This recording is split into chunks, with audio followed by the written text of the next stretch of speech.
right, so I guess I'll start slowly. All right, so welcome everybody, and thanks for joining us. Well, I guess we are all from various kinds of time zones, and thanks for joining us, whether it's morning time, mid of the day or night time for you. So my name is KY Chu, and I'm an assistant professor of Nanyang Technological University. And joining me today is also we also have Olga Kalino, a PhD candidate from the history department of our School of Humanities as well, Nanyang Technological University. So this is an online book talk organized by our Environmental Humanities Research Cluster. And today we're really happy to have with us three really inspiring and exciting scholars with us to talk about their recently published volume, a Taiwanese eco-literature reader, and a book that is published by Columbia University Press. So this anthology showcases an array of eco-literary works in Taiwan, which includes translated works by 9 leading and emerging Taiwanese authors. And the pieces that are collected in the book covers various topics such as indigenous eco-writing, oceanic hybrid narratives, ecological sci-fi, and also speculative indigenous fictions. And together, these stories in the volume navigate the landscapes of Taiwanese eco-literature, illuminating its past and also pointing towards its future. And I hope that this conversation could offer us an overview of this very rich and diverse eco-literary scene in Taiwan, and also showing us the kind of richness through the several decade-long history of and the development of Taiwanese eco-literature. So let me just do a very brief introduction of our three speakers for today. So they're actually tuning in from various time zones, and so thanks a lot for joining us. So we have Prof. Ian Rowen, who is Associate Professor and Inamori Frontier Fellow in the Institute for Advanced Study at Kyushu University in Japan. He previously also served on faculties at National Taiwan Normal University, and also a former colleague of mine at NTU in Singapore. His work on culture, politics, and placemaking has appeared in multiple leading journals in Asian studies, as well as in various media, such as the New York Times, BBC Chinese, The Guardian, etc.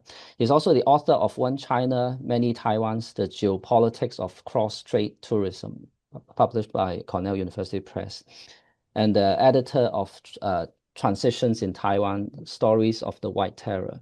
Thanks for joining us from New York, and sorry for your situation in getting stuck in the snowstorm. Okay, so our second presenter and speaker of today is Professor Chang, who is the Deputy Director of the Center of Taiwan Studies and Senior Teaching Fellow at SOAS, University of London. Her research focuses on contemporary eco-literature and post-colonial studies in Taiwan and the wider region of Asia Pacific. And between 2024 and 25, she has co-edited 4 different books, which includes a transdisciplinary study of global mobilities, identities on the move, Isle of the Austronesian, Indigeneity, Workmaking, and Taiwan, reorientating Taiwan, Ocean, Selfhood, and the Pacific, as well as the Taiwan Eco-Literature, which is also the book that we are here for. Last but not least, we have Professor Darryl Sterk, Associate Professor of Translation at Lingnan University in Hong Kong. He studies minority language translation, particularly to and from the Formosan indigenous language Siddiq. He has also written a monograph titled Indigenous Cultural Translation, a thick description of Siddiq Ballet. He's now studying eco-translation in Sinophone cities such as Hong Kong and Taipei. And he's also a translation of a number of novels from Taiwan, notably Wu Mingyi's Man with Compound Eye. Actually, I have these books with me as well. Just to show you, I'm a fan of Wu Mingyi and also a fan of Darryl's translations as well. So Man with Compound Eye and also The Slow Bicycle, and he's walking away. And also, in addition to those 2 books, yeah, Kevin Chan's Ghost Here the book. Town and more recently, indigenous writer Shaman Rampongan's Eyes of the Ocean as well. So welcome again, Ian, Tihan, and Darryl. And without further ado, let's start our conversation today. And maybe we can begin with sharing by the three editors and start by perhaps telling us a little bit about how what brings you th what the three of you together, and how does this book come into being. And then later on, after your sharing, we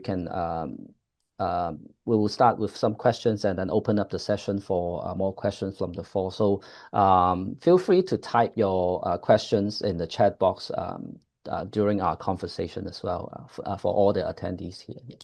All right, so I'll pass the time to Ian, Tihan, and Darryl. Would you maybe share your screen as well? And also please unmute yourself. Can you see my screen? Yep. No, One, no, not yet. not yet. Probably QA, you need to unshare first, I guess. Oh, yep. Let me stop sharing mine. Okay. Yes. Yeah. Now we can see it. fantastic. Okay, I guess I'll start. Thanks so much for having me, Prof. QI, and I'm really delighted to be speaking, particularly with this group, because I have 5 very fondly remembered years at NTU in Singapore. I was on the faculty at sociology and helped to start a geography and urban planning major between 2017 and 2022. It's actually my first professorship, so I'm so delighted to spend some time with you and learn more actually about how NTU is feeling these days. Myself, I'm calling from New York. It's about 4:20 a.m. in the morning here. I'm here an extra few days thanks to a snowstorm. It otherwise would have been about 5:15 p.m. for me in Taiwan. But thanks to freak weather, including the biggest snowstorm in a few decades here in New York, and I think a couple days before that, the biggest snowstorm in parts of Europe, like Vienna, for years as well. So I think it really points to the contemporary urgency of this volume. Before we talk about what ecoliterature and ecology means, just to acknowledge the craziness of the climate, and also to situate this book in its place. How did this happen? Why do we have this book published by the National Museum of Taiwan Literature and Columbia? So this is one of many books that have been supported by this museum. For anyone who knows Taiwan, you may know that southern Taiwan, the city of Tainan, is a place really of Taiwanese cultural heritage. And Taiwanese cultural heritage is really a mixture of indigenous cultures and languages that have been shaped and reshaped through Japanese colonization, Han settlers, and then previous changes of governmental control since then. And you can see this even in the building of the museum on the lower left. You'll see that this building looks like you can see its time and place. This is in fact a Japanese colonial era building. It was the residence. It was the office of Japanese Governor General in the region at the time. Since the early 2000s, it's been the site of this museum, which both has installations year-round, but also supports the translation and promotion of Taiwanese literature. So this book is part of a set of several volumes. It follows several rounds of literature from Taiwan that's appeared in English, also in Czech, in German, in Spanish soon, a variety of languages. The series that we're talking about now is around the third round, in fact, of literature that's been aimed at an Anglophone audience and has been published by US-based presses. So the previous rounds include a Taiwanese literature reader edited by Nikki Lin, A Son of Taiwan edited by Howard Goldblatt and Sylvia Lin, whose work you may be familiar with, the book Soul of Jade Mountain, Husman Vava, an indigenous writer, and then a second round that includes A Son of Taiwan, a queer Taiwanese literature reader edited by Howard Jiang, and a book that I edited myself called Transitions from Taiwan, Stories of the White Terror. And so several years ago, when I was faculty at NTNU Taishuda, right after leaving NTU, I had the opportunity of running a new round, a third round of literature to be translated into English. These books include the one we'll be talking about today, a Taiwanese eco-literature reader, Portraits in White by Gary Lai, a set of novellas that is set in the White Terror, and Eyes of the Ocean by Xiaoman Rapangan, translated here by Prof. Darryl. And these books have just been released in the last 6 months by Columbia. That's why I'm here in New York. We launched the books at Columbia University at Columbia University, and the day before that at Queens Public Library, in Forest Hills, which was particularly meaningful because Queens has a significant population of Taiwanese and overseas Taiwanese, and people also drove in from across New York, many of whom have lived through some of the time periods represented in these books and had a real personal affinity. So it's been a pleasure. And as the editor of this round, due to my position at NTNU and situation in Taiwan, it was really a privilege to think about how to put together this round of books that really represent Taiwan, but have a new story to tell about where Taiwan is in the world, its contribution that its literature might have to the world. And so I thought that eco-literature would really be an incredibly important direction to take the series in. We'll talk a bit more about eco-literature in a moment, but really the expert on Taiwanese eco-literature, and I found this by looking online. I hadn't spoken to her in person, we'd never met, but I realized from her incredible work, including readings of Wu Mingyi, who Darryl has translated, I thought really this is someone I want to work with to help design this book. And so I reached out to her online. We had a wonderful chat. We've developed a wonderful working relationship, and we thought together what kind of a dream book, the assemblage of great writers and people to work with would be. And of course, Prof. Darryl came to mind as the foremost translator of Taiwanese, what's now being called Taiwanese eco-literature and indigenous literature. And so the three of us began talking about the stories we'd want in here, the way to translate them, the way to present them, and so on. And let's talk, I think, now about what eco-literature is and why it's important for Taiwan. And for this, I'd like to turn over to Prof. Dihan at SOAS, who's probably the expert on this. So thank you so much for this opportunity. And now let's invite Prof. Tian to speak a bit more about what eco-literature means, both for the world as well as Taiwan. Okay, thank you, Ian. I have to say that I'm the most fortunate one because my time zone seems to be I'm the working out at 9 a.m. So the privilege. Thank you so much for QA and also for Olga also jointly hosting us. It was a pleasure to be invited be online in environmental humanities because I have always liked a cluster, and then it's an honor for myself to be speaking over here. I have to say very much a big thank you to Ian to bring me on board of this project. In my mind, Darryl will be definitely the first person will be in this field of eco-literature and translations. So in terms of definitions, later on we can sort of discuss that for sure.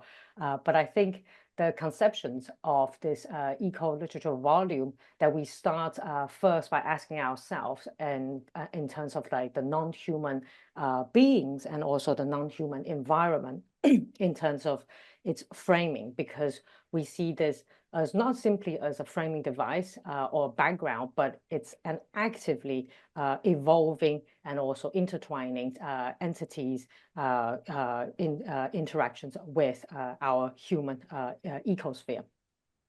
And generally, how do I define eco-literature in, wait a second, sorry. Ian, would you mind moving to the next slide? Or can I move the slide? Do you not see it? It's Yes, probably I do. because you're okay. But I can't move it, I think. Can Do you I see it move it? moving?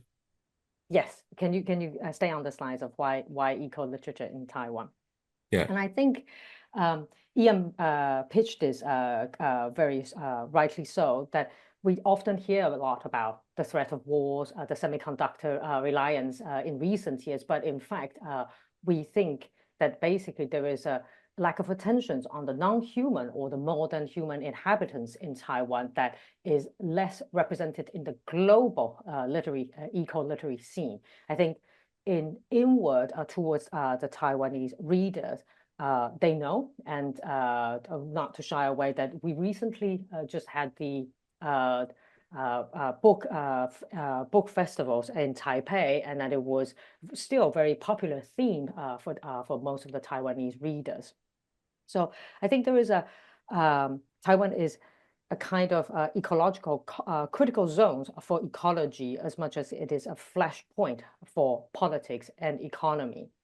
And for myself, I think there is a very interesting sort of dynamics in what way that many influential, even ecological thinkers in the world has been drawn to Taiwan in a very early on stage. And it's not just simply that we want to bring the Taiwanese eco-literature to the Anglophone speaking world, but even before building up this particular anthology, we have thinkers like Bruno Latour, before he passed away, collaborated with Taiwanese Art Museum to do the Taipei Biennale in Taipei. We have Timothy Morton, who wrote Deep Ecology, who's also fascinated with Taiwan as example. Even literary writers, literary critics in eco-literary disciplines, Scott Slovics, they have been pushing forward to showcasing Taiwan has been occupying this important arena of eco-literature studies. And I think to explain this, there are several factors. For me, politically, Taiwan in recent changes of the decades, you can see that it has been shifting from its kind of land-based narrative towards ocean-based narratives. So politically, there is a shifting over there. And demographically, for Taiwan, there is, of course, in majority, there is a Han colonial settler society, but within that sort of society, you have also the interactions of different kind of Han-speaking population, including Hakka, Hokkien, and also Mandarin population. But on top of that, you also have a very rich and diverse indigenous culture and their different kind of ontological worldview. So there is quite a bit of interactions demographically in the society. And socially, Taiwan also underwent this kind of compressed modernity, like most of the East Asian. Though if we understand that the tiger economies in the 80s, in the 90s, we saw that kind of fast transitioning of industrialization and a transforming of this short period. And so lastly, in terms of environment, I think Taiwan's high mountains, deep oceans provides itself with extraordinary biodiversity, but at the same time, you have these sort of tectonic instability, you have earthquakes, you have landslides, you have the sharing of the Great Pacific Garbage Patch we mentioned in Wu Mingyi's work. You have also nuclear waste dumping issue, pollution, climate change, that in this regard of the 21st century in a fast-changing society that makes Taiwan representing a site of Anthropocene in some way. So I think this is why we wanted to bring the eco-literature in Taiwan forward, for especially to share with the Anglophone speaker. Ian? Mm-hmm. Would you like me to talk about the thematic groupings, or would you like to, or Darryl? Yeah, that'd be great. Okay. So for curating the work that we decided to mainly tackle it in the 4 different thematic groupings, the thinking is we're going to start with Taiwanese indigeneity and ends with Taiwanese indigeneity as well. But there is a flow of the thinking. I don't know if it makes sense to most of the readers. I hope to be succinct over here. For myself, I would say that indigeneities constitute a kind of unique culture and ecological space in Taiwan. But why? Because especially in the Sinophone world, there are not much writing in this part of the Sinophone world that focus both on ecological space and also the indigenous culture. And we wanted to bring that forward, basically. And for Taiwanese eco-literature traditions, it often explore these kind of non-human animal relations and how this ecological space being able to challenge the anthropocentric sort of assumptions. And we can see that, especially from the start of indigenous eco-writing from This Is Why We Choose. Perhaps we can move the slides to the one that has each person with, no, not this one, the one that with each, yes, thank you. So this is why the first two chapters that we selected and grouping together is Sakinu Aronglong's and Darryl's translated Flying Squirrel College, and also Kyle Schoenberg's translations of Xiamen Rampongan's Eyes of the Skies, because each one of them representing different populations of indigenous culture in Taiwan and their worldview from the mountain point of view and the ocean point of view. And then in that kind of inhabiting the space, we think also it's very important to go beyond this kind of possible inhabiting, but to address the hybridity between human and animals. And to us, the writer that stands out, of course, there's Liao Hongji, and also perhaps next slides, please. And Wang Jiaxiang's I'm a Little Whale. These two ties very well because even though they are focusing more on maritime sort of hybridity animal human beings, but they focus on this idea of the transforming of human and animals bonding. And in terms of modernity transitions, I think especially in the late 90s, we started to see the building up of this momentum in the literary scene of eco-sci-fi. But nowadays, it also evolves into speculative fiction genre. And this kind of challenging the modernizations, the human's entanglement with the virtual world becomes important, but at the same time, human also become entrapped in that kind of virtual world. So we think it's quite important to select the classical works of Ji Dawei's The Membrance, translated beautifully by Ari Larissa Henrik. And then also he helped us to translate the new work, Ji Dawei's student, Lin Xinghui's Tech Wife. And I also happen to contributed one of my translation. Ian, would you mind moving on to the next slides, please? Yes, Gao Yifeng's Bubble War. Why? Because I think it is interesting to investigate this kind of newly defined non-human world or non-human entities that includes AI spouse, Android body that commands the cyborg, Android system that commands the cyborg body, and war that fall between real and fantastical space for environmental crisis on water scarcity. And so these are the work that we decided to put forward. And finally, to end the anthology with this indigenous speculative writing, where eco-literature looks back to find the indigeneity as a part of its inspiration. And we think that this kind of fusion highlight a disjuncture between indigenous cosmology and the modern epistemology. This places the ontological kind of conflict between the two. So we find that the work of Wu Mingyi, Cloudland, translated by Catherine Xingxing Yu, and also Qiu Changting's Zebra Finch Rain, translated by Mei Huang, they have beautifully encapsulated this kind of science, technology, reworking through the interventions of the natural world and also the indigenous cosmology. So I think this is our general thread of the book.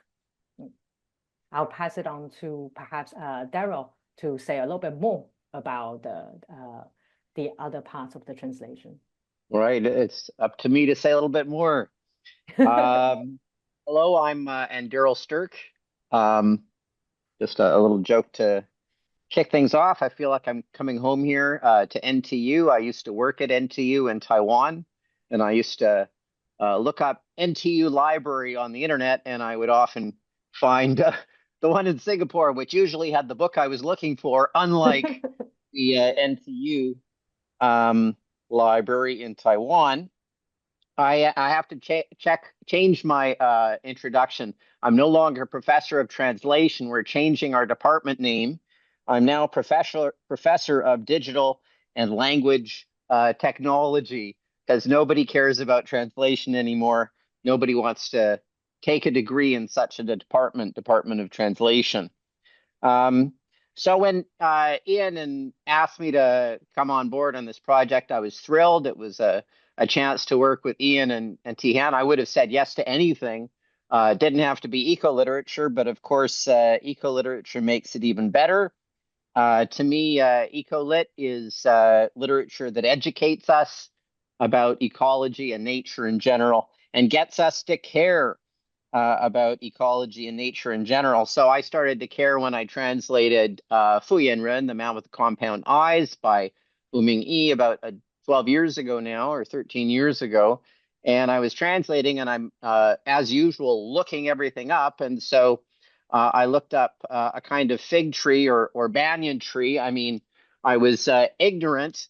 I thought banyan was one kind of tree and a fig was another kind of tree, but it's the same genus. And there's hundreds and hundreds of fig and banyan trees, and there's probably 4 or 5 dozen fig trees that live in Singapore. I wonder how many you can identify living in Singapore. I know 12 years ago I could identify 0 fig or banyan trees on site, and I felt a bit ashamed of myself. And so Ming Yi got me to care. I decided I would become a naturalist, and now I can tell you what kind of fig tree it is. Everywhere I go to botanical garden, and I see how many plants I can recognize. I go to Kew Gardens in England. I don't know very many plants because it's temperate. But I go to Singapore. I was in Singapore in August. I would have looked you up, QY. I recognize a lot of plants in Singapore because it's tropical. I'm pretty familiar with tropical plants from Hong Kong. So what was my role in this project? I was in charge of Shengao. I was translator and also in charge of reviewing. So I made sure the translation was accurate and idiomatic, and accuracy and being idiomatic. Those pull in 2 very different directions. It's a bit of a tug of war, or there's something dialectic about it. And I'm pretty opinionated, and I have lots of opinions. And so I kept on saying that's that. I'm communicating with the translators. I say that doesn't sound right. Come up with something better. So the worst kind of editor, in other words. And what kind of responses did I get? Some translators say, if you don't like it, you come up with something better. It sounds good to me. Other translators say, I'm not changing anything. If it was good enough for X university press, it should be good enough for you. And a few translators, or a few times, they said, well, that's a good point. I'll try to come up with something different. But eventually people run out of time or run out of energy. And so we mostly went with what the translators gave us. I'm also, as I said, the translator of 3 of these stories. The first one is Sanzu from Sanzu Sakanu. And so I translated it as Hunter School. Hunter School. That's as good as we're going to get here. So it's called Hunter School because Sakanu, his day job is he's a forest policeman, but his passion is running this hunter school, and he teaches young people from his village about hunting, and he basically teaches you about hunting no matter where you're from. And so when I was translating this story about a college for flying squirrels, the Flying Squirrel College, one challenge was tents. So in the original, there's no tents. He doesn't have to tell us if it's present or past. And so he says, with the approach of spring, flying squirrels began to fall in love, and I have to make it past. And so I'm immediately suggesting that something has changed if flying squirrels began to fall in love in the past, what has happened now? I'm already kind of implying that there's been some sort of ecological change, that flying squirrels are not as active as they were before. So this is, I guess, a hard problem that any sentence in English has to be in some tense or other that I was not able to solve. But it is an ecological story about the effect of technology on ecology, specifically development. He blames development for the decline in flying squirrel numbers, and but he also blames the use of advanced firearms by hunters from his own community. So he's self-critical. He doesn't just blame outsiders, he's also blaming his own people. So the idea of the story is that the flying squirrels respond to the advanced technology by going to a night college, a flying squirrel college, in which young flying squirrels learn how to avoid hunters. That's the basic idea. So it's aimed at a young adult audience. It's YA, and I think he borrowed the idea of Flying Squirrel College from another author in Taiwan called Wally Snowcan, who also wrote young adult fiction and nonfiction about flying squirrels that wear sunglasses. Why would flying squirrels wear sunglasses? Can anybody guess? Why would flying squirrel? That's one of the things you learn at Flying Squirrel College. Because the hunters will shine flashlights in your eyes and blind you. So they shine the flashlight. They know where you are if you're a flying squirrel, and you're blinded so they can shoot you. But if you're wearing sunglasses, then you don't have this problem. So it's kind of cute, but also educates young people about the natural world. Second story, it's called Eyes of the Sky in English, and I actually thought, oh shit, I already translated this. Why did they give it to Kyle Schernick? But the book I had translated was not Eyes of the Sky, it was Eyes of the Ocean. There's a pair of books, same author. One is Eye of the Sky, Eyes of the Sky. The other one is Eyes of the Ocean. Third story is about fishing. So I remember that we spent a lot of time talking about how to translate Gui Dao as a kind of fish. So ghost head blade or dorado or dolphin fish or mahi mahi. Translators spend far too much time making decisions about what to call things like that. Fourth story, Wang Jiaxiang, by Wang Jiaxiang, inspired an epic trilogy that never got made. An epic trilogy, epic film trilogy that never got made. Fifth story, absolute classic of Taiwan sci-fi, near future dystopia. And sixth story is a more recent masterpiece. Seventh story, Bubble War, is a lot of fun. I'm glad Tihan translated an excerpt from Bubble War. And eighth story is one that I translated. I did a draft translation, and then I discovered online that Catherine Yu had already translated it for Asymptote, and that her translation was much, much better than mine. There's a character in the story called Guan, and I just called him Guan, but Catherine called him Shutter. Shutter. So the shutter of a camera. Catherine is herself a photographer, and the story is about a photographer who's using automatic camera where it kind of takes pictures automatically if there's movement in order to try to find the Taiwan clouded leopard, Yunbao, Taiwan Yunbao. It's a subspecies or a variety of a species, and it's disappeared in Taiwan.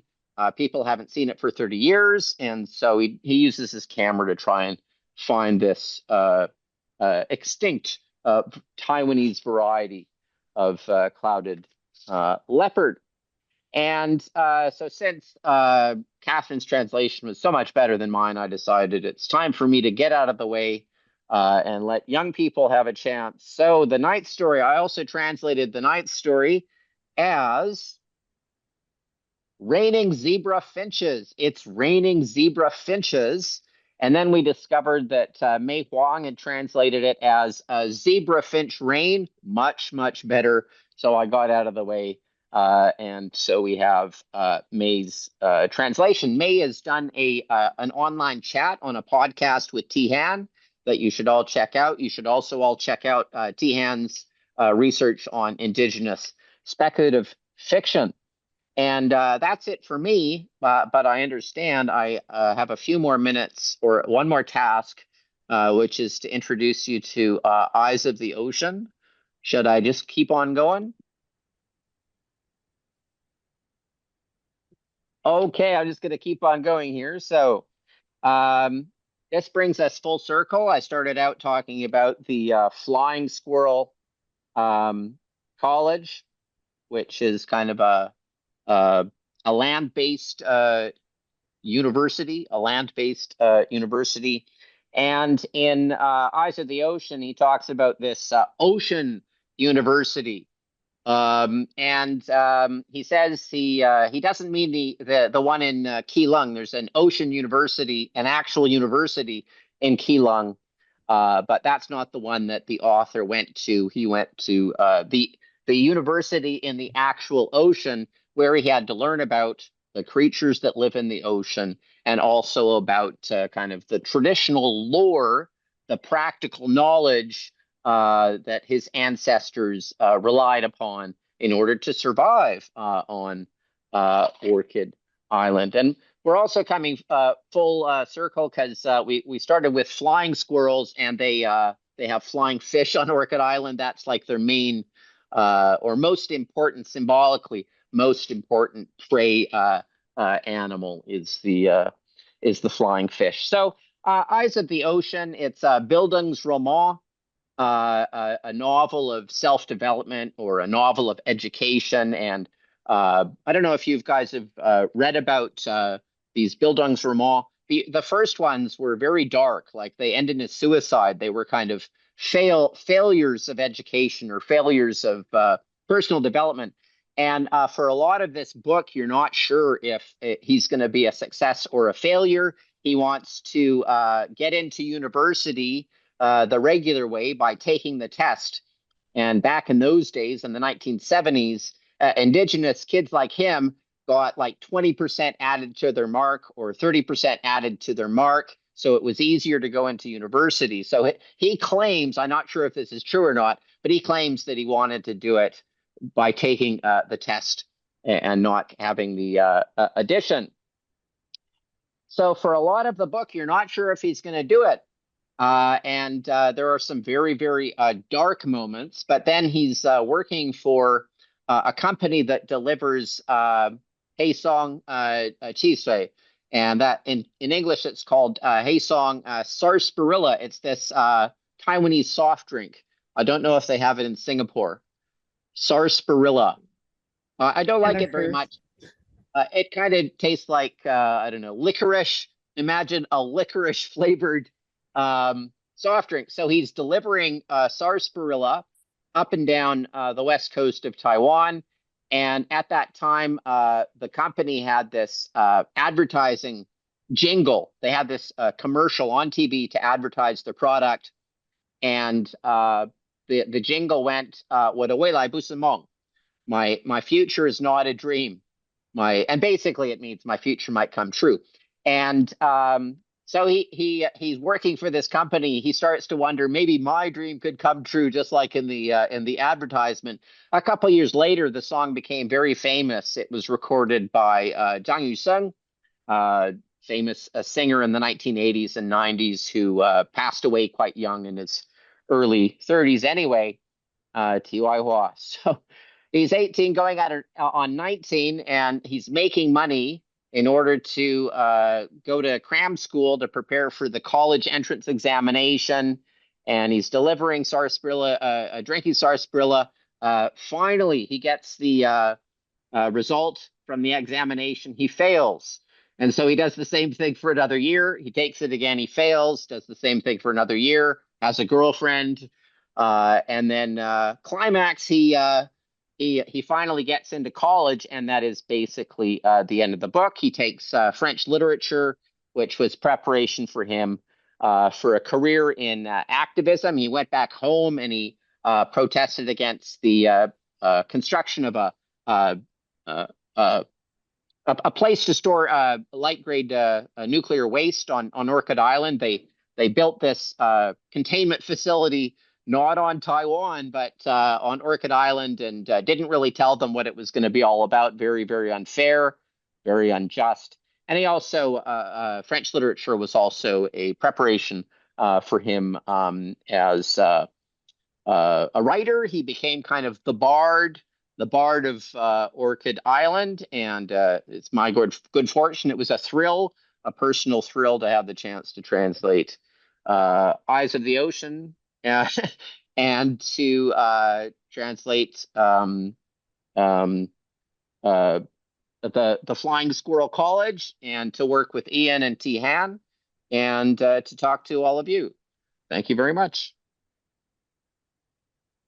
Thank you. Yeah, thanks a lot for Ian, Tihan, and Darryl's sharing. And yeah, it shows a really fascinating range of Taiwanese writers. And I think from all the stories and the excerpts that you have selected for this particular issue, I think it shows a kind of development and a kind of trajectory of the evolution of Taiwanese eco literature as well. So I do have a lot of questions for all of you, and also some questions for each of you as well. And as I just previously mentioned, if anyone have questions for the speakers, feel free to type your questions as well. So we'll try to get to them, and perhaps to take the liberty to raise a few questions first.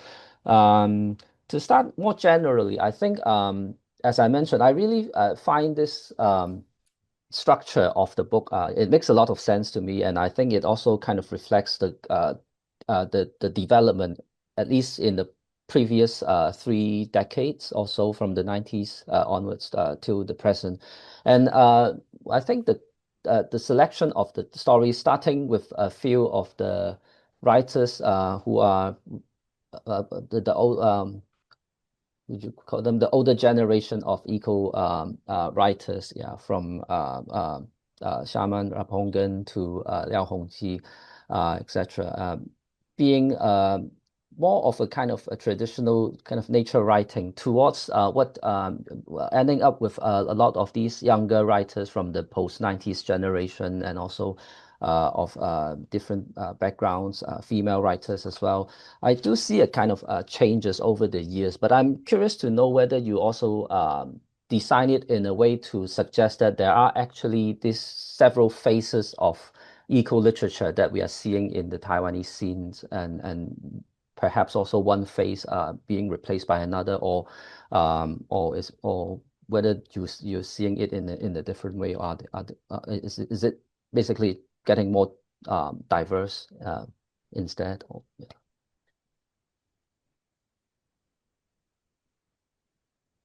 Well, first off, I just want to take issue with what Darryl said about the SARS drink. It tastes more like root beer to Oh, me. root beer. Sasa is a Yeah. different kind of root. It's a different brand of root beer, right? For me, it tastes more like that, although It's it's not in Singapore. distinctively Yeah. Yeah. Taiwanese. I Oh, also find it funny because I'm right now eating anise or licorice flavored Oh, treats from okay. India. oh, So as the Darryl was saying that at the same time, I find hilarious. But I think SARS actually the drink is maybe a funny way to answer your question, and that Taiwan blends so many different kinds of elements in general, culturally and materially, and so on. The, as a starting point, indigenous literature, I think, makes sense given how long indigenous people have been on the island, but as well as the contributions they've made to literature. But to close it out with speculative indigenous fiction points to, again, how hybridized how much Taiwan lives both through thousands of years of tradition, but also is leading the way technologically that is increasingly relevant to the world. To circle back in such a way, I think makes sense thematically and also shows how many layers and how many different ways of looking at Taiwan and how many different ways of looking at the world through Taiwan a book like this can help contribute to. I think Dion and Darryl can certainly expand on that or disagree or take that answer further. Mm. Uh, I can jump in a little bit. I think for the selections wise, it's not necessarily in terms of like chronological timeline, but there is a loose thread of this sort of evolutions in a way that how Ian mentioned about like starting with indigenous, not necessarily nature writing, but more, I don't think at that stage when indigenous writer was writing about it, I think it's more like that's their way of life. It's a bit like I'm recently teaching new wave cinema. So it's sort of making that reference kind of like new wave cinema author, they are also questioning themselves but they're not necessarily addressing the political changes directly, but somehow they're talking about themselves and their way of life, and then it reflects in the world view around them. And so I think where it started, I don't think indigenous writers are consciously engaged with this sort of ecological dimension, but it's a representation of their life. But I guess the reason why in the later phase, and then you see there is a particular emphasis on female writers and also how they experience the changing of the society and how they repitch, for example, Chang things, I wouldn't, I don't know if it's the right word, but recycle these idea of indigeneity to write about zebra finch rain and then embody that kind of mythological side and then challenging the scientific research and our ontology of one way of seeing the world. I think it's fascinating because I guess there is some way that people started to feel, at least it's my own argument for my monograph, in the sense that the Taiwanese eco-literature has gone through the rooting of what we are familiar with as a local literature, and then pushing it outwards towards connecting to the world of this globalized world, like Wu Mingyi when he writes about eco-literature, and then somehow shifted back to talk about globalizations in a very cliche way that you start to reflect both the global level and also the local level. And one part of the selection that we failed to do, which is a shame. But if we had the time and more resources, we would have liked to include, for example, like even like poets from poetry from Wushen, because they are nativist literature that push the eco-literature and building up the momentum. And in pairing with that, I would have loved to also include a little bit of the lyric, the musicians, what's his name? Lin Shengxiang, the Hakka musician and their music band talking about environmental consciousness, but using their lyrics as a text of poetry. Yeah. But that's the part that we didn't manage to include, unfortunately. Well, what's the root in root beer, Ian? I agree with you, but maybe there's a little bit of Sarsaparilla. Sarsaparilla. licorice root. Is there a Sassafras. plant? Oh, sassafras root. Okay. Just to supplement a little bit, I'm glad we didn't do a simple like periodization with early, middle, late, or whatever. But there is a kind of generational thing in the last two stories. Cho Chang-Ting's professor at Donghua University was Wu Mingyi, so she is definitely younger generation. I'm glad we ended with her. Yeah, and I do actually see a kind of changing. I don't know whether it's whether you agree, but I do see kind of like a shift from the more realist kind of writing from the older generation to something that is more magical realist or even surreal and involving a lot more of these neo-animist kind of elements in their stories as well. So I'm not sure what and the kind of enchantment of through indigenous culture and through indigenous beliefs, which I'm not sure whether it's a kind of change in the style of writing of these eco-literature writers as well. Yeah. So, but that's what I kind of observed from the selection of the stories. I also wanted to thank our wonderful speakers for the talk. It was really fun, and it made me a little bit travel back to Taiwan, to the Literature Museum in Tainan, and to Orchid Island, reading about like fishing, flying fishing took me back to when I traveled there and really like see the island and see like how people are living and how we are negotiating between like traditions and modernity, and how like this beautiful ecological system coexists with nuclear waste and the untold stories that many of us out of Taiwan don't know. So this anthology, I think, brings us together to really get to know like the voices from Taiwan. So I also want to invite you to put in the chat maybe the link of your book and some of the other things.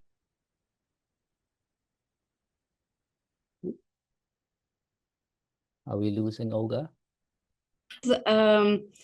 Narratives on terrestrial and aquatic animals are connected to indigenous identity, how these tales are received by the Taiwanese public. So are people like very much interested, is more like older generations, younger generations when it comes like to even schools, do like universities or like programs involve this kind of readings, for example?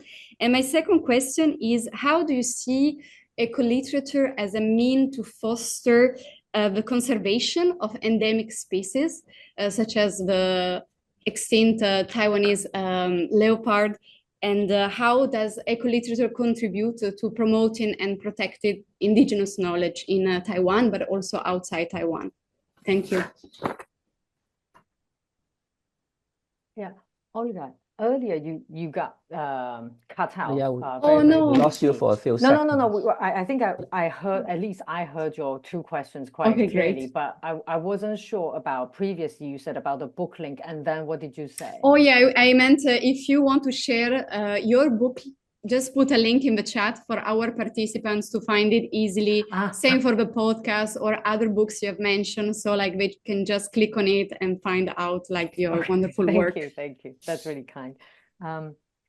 Ian, would you like to come in, or should I start and then get the ball rolling? Oh, just to respond quick to Olga. Yeah. Thanks so much for the questions. The book link is already there in the chat. Great. So you can access there, and I'll also paste in Darryl's Eyes of the Ocean. But I think Dihan's actually probably best placed to start to answer this question. Okay. I'll start. I'll just think about it. In fact, the first question that Olga raised, I looked at it yesterday and then sort of thinking about, I haven't been in Taiwan for a while. It's difficult to say the general public readers and their perceptions in general, but I would say that probably Umi and Xiamen Rohan continues to be the strongest sort of popular author in the domain in general. Like we can see that they're still like very much receiving awards and then going to the literature festival, and then a lot of like audience and people widely share their work. But I think because the Taiwanese higher educations and also their high school sort of selections of the text, their works, not just Wu Ming and Xiamen Penggan, I think for example, like Sakinu's work, they are probably also, and Liao Hongji and what's his name, Wang Jiaxiang's work, they are also part of those selections, but it depends on which curriculum framework that you are following generally. So one thing that I did say when I was teaching, I don't teach directly about eco-literature abroad in the UK, but there are times that I sort of try to squeeze in a little bit of eco-literature here. And I said, I'm not going to shy away. These are some of them. I like them because, and I think they're important, but they are also happen to be like a high school selections of the work that generally people have access to. And this, I think, validates their significance and why they are important. But I do know, as in the academic field, some of these kind of idea of, for example, Umi or Chang, when they write about reusing the indigenous cosmology and then readapting that kind of fictional world in by using indigenous cultures or their mythology, they get criticized precisely because they are not indigenous. And then I think it's a matter of speaking from the positions. There is no particular right and wrong answer to it. I personally defend more like the literature scholar, thinking that enrich the world rather than the voicings of the positions. But for indigenous or anthropological scholars, they might have differentiated view on this.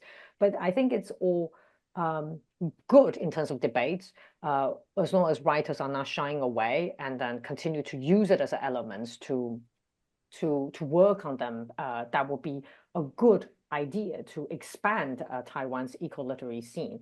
Last time when I exchanged with Chang, she said she might retreat from writing about these indigenous cultures, not because she felt like she's appropriating them, but simply because she felt like they are more younger generations of authors like her generations. They are also from indigenous communities, and they are able to articulate those ideas quite profoundly, so that she thinks she should take a backseat and then allow them to have their stage. I think Darryl wants to come in a little bit. Did I give that impression? Oh no, because I thought you raised your hand. Oh no, I was just maybe trying to scratch something. But yeah, it's a good question how to kind of connect the dots from the writer through the translator to the reader. Does it make any difference in the end? And I like to think it does. I don't know if we have any evidence of that, of these works reaching readers and changing hearts and minds. But one thing that the stories do is educate the broader public, like readers of literature, about the efforts of naturalists in Taiwan to document Taiwan's biodiversity and maybe save it, and also of indigenous people to document their own cultures in order to revitalize them. One example that comes to mind is from the Uming story. This idea of using automatic cameras to try to find traces of the last clouded leopard. This is an actual project. There's a professor called Curtis Pei at Pingdong Nongda, I think, Taiwan. It's this agricultural university in Pingdong in southern Taiwan, biggest university in Taiwan, like by area. And he's been doing documentation of Taiwan's wildlife for decades now. Not very many people know about it, except for naturalists. But now lots and lots of people that read Uming's works know about it. So, and I think there's a similar thing that goes on in indigenous with indigenous cultural preservation, that Uming's not indigenous, Chongqing's not indigenous, but they raise the visibility of indigenous knowledge quite significantly. And then they can kind of, once they've done that, they've provided a kind of service, they can kind of retire or withdraw and let indigenous authors take over. I think I can also answer the question raised by Youyu. I don't know how to pronounce your name. How does Taiwanese eco-literature move beyond seeing the island as a mere backdrop to seeing it as an active presence? So I think this is a big part of maybe what Kyo-wai was calling a neo-animism. So the mountain has a spirit. In Uming-Yi's Fuyan Ren, the mountain with the compound eyes, there's this idea that the land itself will kind of take revenge against humanity for development or for overdevelopment. So if you drill a tunnel through the mountain, don't be surprised if the spirit of the mountain gets pissed off at you. And Uming-Yi has also used this in his latest novel, Haifeng Fan Dian, which is about the cement industry in Hualien, where they extract the raw materials for cement and cause all sorts of environmental catastrophes. Do our Maybe participants? Oh, sorry. Oh, Ian? I just wanted to jump in and further respond to Yo-Yu's question. We had some talks amongst us about how to treat Taiwan. Should we even call it an island? And certainly Taiwan is composed of islands, and there is a main island of Taiwan that has the largest population. But also Orchid Island, Lanyu, or Pongso no Tao is uh, it's a different island entirely, and it's an island where the people have a name for Taiwan island as a distinct island. And so we started treating Taiwan not just as an island, but an archipelago, which gives a further way of thinking about how acute and important Yo-Yu's question is. The island of Taiwan is not just a mere backdrop. It doesn't just challenge land-based narratives, but it's part of an archipelago that shows just how kaleidoscopic Taiwan is, and with which one can think about distinctions between land and sea, and island and continent, even more interestingly. Totally agree. I was askance when Ian used the word archipelago in the intro, and I am totally persuaded now. There's dozens of islands. There's like over 50 islands in Taiwan. It's definitely not just the big island, and then a couple of the other islands that people know about. There are lots and lots of islands. It deserves to be called an archipelago. Mhm. Yeah. So with this focus on island, it makes me kind of think about the term. Since in the introduction, I think you've mentioned with all the speculative fictions that we can perhaps, for example, like Qi Dawei's being called a biopunk, and also Gao Yifeng's being called a cyberpunk. It kind of makes me wonder. Well, because Ken Liu, we all know the Chinese American sci-fi writer Ken Liu has also coined a term, silk punk, to kind of be a term that kind of encompasses a lot of these Chinese sci-fi writings, and bring in a way it's defined in a way that it's drawing a lot of inspiration from classical Chinese philosophies, and also blending a lot of these Chinese motifs and myths from ancient China with technological issues and futuristic elements in his own writing, and a lot of other mainland Chinese writers' works. So silk punk, is it actually a term that is also useful for understanding Taiwanese speculative fictions, or is it not at all because of geopolitical reasons, and also for the island focus of of these works? This is the first I've heard of this term silk punk. Is just this moment. Without having read Ken Liu's treatment of it, I'm in not a great position to reply, but I can't even imagine that Chinese sci fiction is well represented by this term. To call Liu Cixin silk punk, Chen Xiufan, and whoever else we think of with Chinese science fiction, I guess silk has come as a stand-in, a metonym for China, but it strikes me just offhand as a kind of ludicrous way to treat these very distinct writers from regions that don't produce silk in some cases at all. I suppose it fits him with this new Silk Road or digital Silk Road promotion that's coming from the party state, but I find it almost laughable. Again, with the qualification that this is the first I've heard of it, and then even less applicable to Taiwan for those reasons and others. Yeah, I got something to say here. Did you guys know that sangshu, mulberry tree, is in the same family as the banyan or the fig genus? Wow, okay, that In I didn't fact, it know. is. And so, but instead of, there's a lot of banyan and fig trees in Taiwan, but instead of silk production was not a big thing historically in Mm. Taiwan, we should have Rami punk, Chulma punk, because indigenous peoples in Taiwan used to make their clothing in addition to out of leather and tree bark. They made clothing out of Rami. They spun it and wove it into their clothing. So I give you Rami punk. Okay, we're gonna develop that then. Do Um, our participants have any further question? I think some of them may be a bit shy, so just write down in the chat and we can read them loud, or our speakers can just reply to you.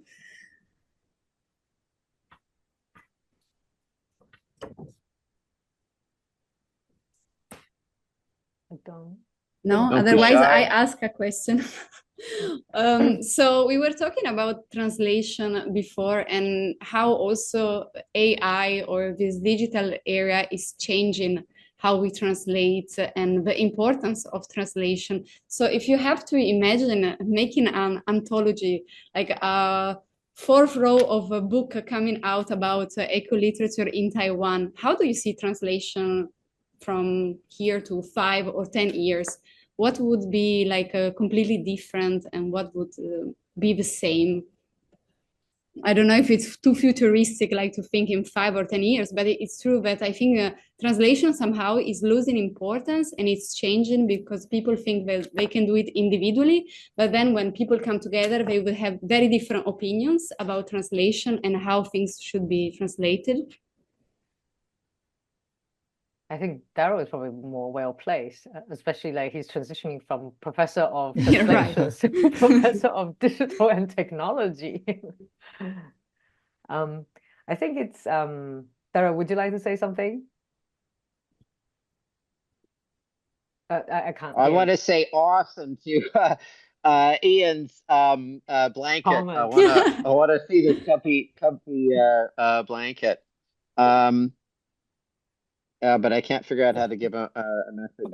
Do the Wrong message. point. Close to NTU. Okay, you bought it. Okay, well, I don't know what to say by way of prognostication. What's going to happen in 5 to 10 years? Who knows? But as a translator, it's been just kind of a revolution, not necessarily all in a good way. Past couple of years, in 2016, what percentage of translation was done by machines? Very, very, very little, because Google Translate was founded in 2007, but it sucked up until 2016, 2017. Now, 99.9% of translation worldwide is done by computers instantly. And interpreters, stop me if I'm going off on a tangent here, but interpreters, at least in consecutive interpreting, conference interpreting, they sit in the booth and they're translating automatic transcript of what the speaker is saying. And in addition to the automatic transcript, live automatic transcript, you have a machine translation of the live automatic transcript. And so this is what interpreting is nowadays. Simultaneous interpreters, where you have to get up on stage and look presentable and express yourself clearly, that hasn't changed so much. You still have to know how to take notes. But as for a written translation, it does make you wonder what we're doing here and whether we're still going to be able to do it in 5 to 10 years time. But for the most part, you can depend on AI to the extent you could depend on a lazy or an undergraduate student who doesn't really care that much about the task and just wants to get it over with as soon as possible, is not willing to look things up and think about things. So things like the Ocean University in Keelung and the actual Ocean University, there is no way AI, at least right now, is going to be able to get that right. So we still need me and Ian and Tihan and all the wonderful translators we worked with. But who knows what the future has in store for us. But I think bouncing on this idea, like last time when Ian was in SOAS, we did invited two translators. They are not working on this project particularly, but working collaborating on a different project for Taiwan Museum of Literature. And one thing that is interesting is a bit like what Darryl's saying. Like there are some nuances. It's not. Of course, if you train the AI, you might get the result still correctly. But the process of like the engaging process of thinking or even questioning which tenses that I use, would this imply the changes of Good point, Tian. the gradual changes of that kind of climate change was reflected with a simple changes of tenses. That's something that the style and also I think intellectual input from the translator. Yeah, it's not only about content, of course. Like, but and I think one of the things that I kind of want to loop back to what Olga was asking earlier, saying that how would this actually, the ecology, does it have a role in fostering the conservations of these species or even transmissions of the knowledge? And I think it does. Like if you look at Darryl, like what he just said, like 2000. When was that, Darryl? 2015, you translated Wu Mingyi's work? 2013. 2013, yeah. And then eventually you are fascinated with all these species, and then you are the dedicated person who works on eco-literature translations. And I think for me, it's the same. Like it was in contact with eco-literature, and then eventually it changed the life of our course of life in a way that we decided to become a active agent, precisely because it changed our relations of the with the non-human world or entities, and then eventually I want to be part of that and then transmitting that world to other people as well. I hope that we do. Sure. Yeah, I ask that question because I work on oysters in Taiwan in Chinese medicine and aqua farming. So I also like negotiate with how oysters are used among different communities and what is our understanding and what actually is the social uses. So yeah, I totally agree with you. And I think we have maybe time for one more question. If somebody has anything that want to ask, this is your moment. If we can still linger a little bit on the translation question. Yeah, because I still see the value of a translator in the sense that, well, with the example that Darryl has given on how you, being a translator, you're also interpreting the author's words from something that is in Chinese without tenses to you're interpreting it with whether it's past tense or present tense. And I'm curious to know whether, well, this is something that AI may not be able to do, which is the translator can work with the author, right? But I'm not sure whether, do you usually work with the authors and ask them for clarification or for how they would interpret their own words in such a way so that you can perhaps be more faithful to the thoughts that the author is trying to convey? It's a good question. Yeah, should I take a stab at it? Yeah. I have come a long way since I first started translating in a good way. I used to ask a lot of questions. Now I ask as few questions as possible. I don't want to bother the author. And authors like Wu Mingyi have kind of let me know too many questions, Darryl, lay off. I got other things to do. And you're a reader. It's your job as a reader to decide what it means. Any reader has kind of the burden of interpretation. Writers will select significant details to put in their paragraphs, and it's up to you to decide what it's all about. So I ask as few questions as possible now. And I disagree that the goal is just to translate faithfully the author's original intention. I try to make it as great as possible. And sometimes otherwise, the book is just not going to get an audience in English. Thank you. This is a big thing in translation studies. To normal people, translation has got to be accurate, and that's kind of the highest virtue of a translation. But in translation studies, we try to convince ourselves that we are authors too. We can do whatever we want. We are magicians. And I guess I've kind of drunk the Kool-Aid. I do that to some extent. Darryl, would you say that you are minimalist for translation? No, No. no. I did no footnotes. No footnotes. Unless the author uses footnotes, but Right. I aim for a low ratio, like some people 0.8 words per character is normal, but for me it's usually 0.6.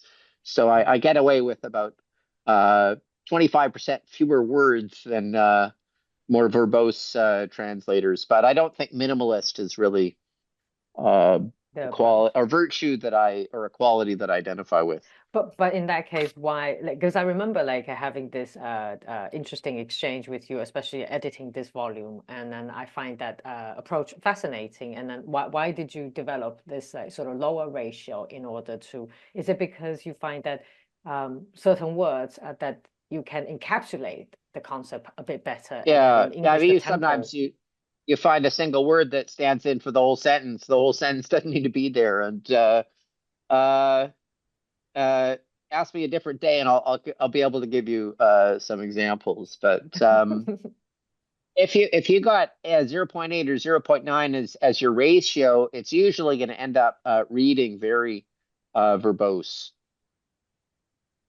Like you're too worried about getting every last little detail in the original, being faithful to the original text or what you think the author's intention was, that you forget that for the reader, they're not going to have the Chinese there. They're not going to be checking your English against the Chinese. Oh, he missed something there. He added something there. They're just going to be taking it as a work of literature in English. And so it succeeds or fails as a work of literature in English. That's my perspective or position now.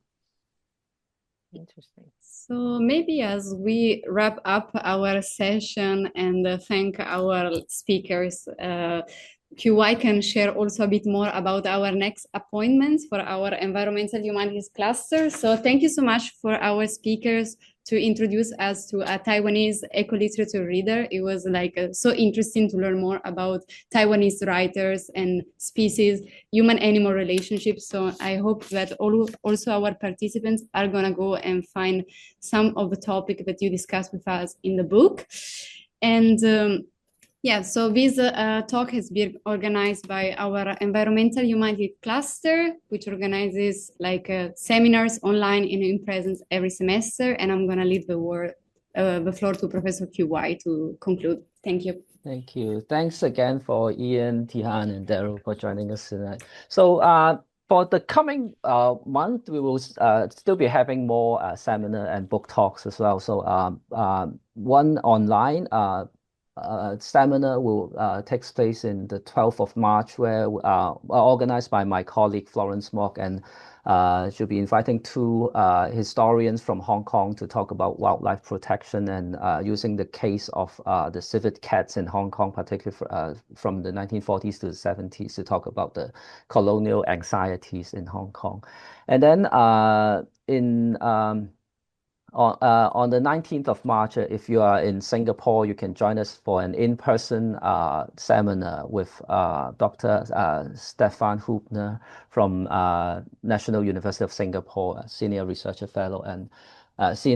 fellow, who will be sharing on his latest book, Earth's Amphibious Transformation, the History and Present of the Oceanic Anthropocene, to talk about the oceanic dimension of the Anthropocene with us. So if you are interested in learning more about our future events, so in April, we will also be having another public talk with Professor Ursula Heiser from UCLA, as well as an online seminar talk as well. So more information will be provided to you. So in case if you want to follow our news, I guess the easiest ways would be to join us on the Facebook group Asian Eco-Criticism and Environmental Humanities in Asia, or to check our NTU School of Humanities website from time to time, or just to email me, and I'll try to add you to a mailing list and keep you posted. Yeah, if there is something of interest. Okay, so I guess that's We still, sorry yeah. QY to cut you, but we still have yeah, a question in the chat. I don't know if Oh, you okay. guys want to reply now or I just replied in the okay. chat. Okay. Yes. It'll be very interesting to read the one Tech Wife EP Yes. from Ling Xinghui. That would be Yeah. the wonderful one that you can explore gender and sexuality in Taiwanese eco-literature. Yeah, and I think the last story by Chang Chiu Changting as well on ecofeminism And the Umi story. oh yeah. He ends up falling in love with the clouded leopard that he's Yes, that's true. chasing in his imagination. Yeah. Okay. Thank Okay, you. then. Okay. All right, Olga. Thanks very Thank you much. so much, Thank Rowen. you. Take care, Thank Ian. you. Take care, Ian. Okay. Good Hopefully See you you had a soon, good flight. Have a Ian. nice flight, Ian. Nice Yeah, to all meet the you, Thank you Olga. so Nice to much. meet you, QY. Thank you, Yeah. Darryl. Yeah, we'll catch up another time. Yeah, hopefully I in hope person so. soon. Yeah, all of us. Hope No so. problem. Yeah. Bye-bye. Bye. Thank you. Bye. Thank you. Bye. Bye.